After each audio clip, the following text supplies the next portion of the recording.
దేవుని ఆలయముగా దేవుడు మనల్ని చేసుకున్నప్పుడు దాన్ని మనం ఎప్పుడు కూడా పరిశుద్ధపరచుకోవాలి, పవిత్రపరచుకోవాలి. దేవుని స్తోత్రం. తర్వాత మోషే ఏమంటున్నాడంటే, అటువలే ప్రభువుతో కలుసుకొనున్న వాడు తనతో ఏక ఆత్మయై ఉన్నాడు. జారత్వమునకు దూరముగా పారిపోవుడి. మనుషుడు చేయు ప్రతి పాపమును దేహమునకు వెలుపల ఉన్నది కానీ జారత్వము చేయువాడు తన సొంత శరీరమునకు హానికరముగా పాపము చేయుచున్నాడు. దేవుని స్తోత్రం. జారత్వము చేయువాడు, దేవుని స్తోత్రం, జారత్వంలోకి ఏం చేయాలంట? మనం దూరముగా పారిపోవాలంట. దేవుని స్తోత్రం.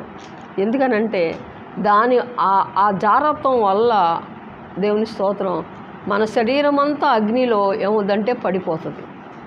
దేవుని స్తోత్రం. కాబట్టి దేవుని ఆలయం అనేటువంటి